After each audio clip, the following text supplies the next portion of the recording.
जिस गलती से हम कुछ सीखते हैं वो गलती नहीं, एक सीख है। जोहार, आदाब, नमस्कार। मैं जुबैर अहमद। आज की जो मैं कहानी आपको सुनाने जा रहा हूँ, ये कहानी है एक साधु बाबा की और उसके शिष्य की। एक बार एक साधु बाबा मृत्यु के बहुत करीब थे और अपने अंतिम समय में अपने शिष्यों को बुलाने का हुक्म देते हैं और सारे शिष्य दौड़ पड़ते हैं कि शायद गुरुजी का फिर दोबारा मुलाकात नहीं होगी। आंखों में आंसू थे और सारे उसके चरणों में गिर जाते हैं, गुरु के चरणों में गिर जाते हैं और गुरुजी से कहते हैं कि क्षमा करें, हमें आने में देर हो गई।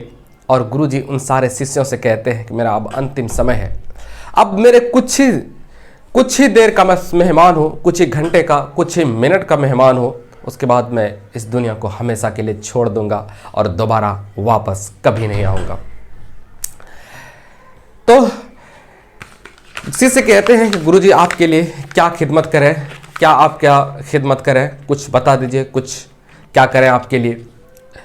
तो शिष्य कह ही रहे थे तो गुरुजी बोल पड़ते हैं कि देखो बेटा, ऐसा कर, तू मेरा दांत देख कि कितना दांत है। गुरुजी की ये बात शिष्य को अटपटी लगी, लेकिन गुरुजी का हुक्म था। वो मुंह खोलते हैं और उसका दांत गिनने लगते हैं तो पता चला एक भी दांत नहीं है, एक भी दांत नहीं है। और फिर गुरुजी से कहते हैं शिष्य कि गुरुजी आपके मुंह में तो एक भी दांत नहीं है। तो फिर गुरुजी कहते हैं कि बेटा अब देख मेरा जुबान यानी कि जीभ है कि नहीं।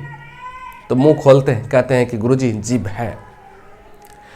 तो गुरुजी कहते हैं कि बचपन से ये जीभ, जिस समय मैंने जन्म लिया था उसी समय से ये जीभ है और जब तक मैं मरूंगा नहीं तब तक ये जीभ रहेगा। दांत बाद में आया और दांत पहले चला गया, दांत बाद में आया और दांत पहले चला गया, पहले टूट गया।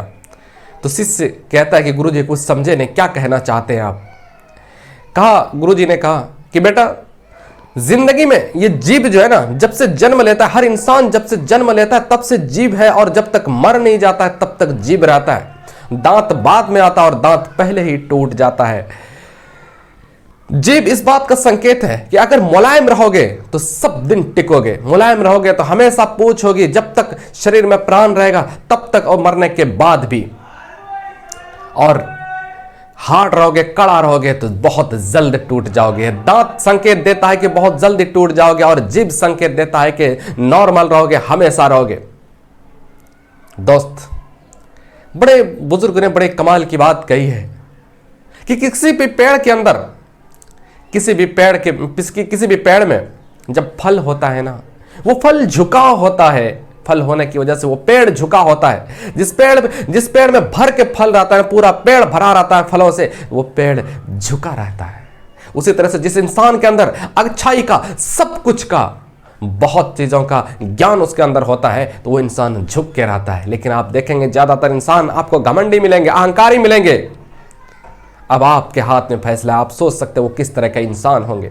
दोस्तों, आपको अगर सब कुछ दिया है ना ऊपर वाले ने, अल्लाह रब्बुल आलमीन ने अगर आपको दिया है बहुत कुछ, बहुत अच्छे विचार दिया, बहुत अच्छे सोच दिया है, तो कम से कम इन अहंकार से दूर रहिए, कम से कम इन घमंड से दूर रहिए, इन तकब्बुर से दूर रहिए।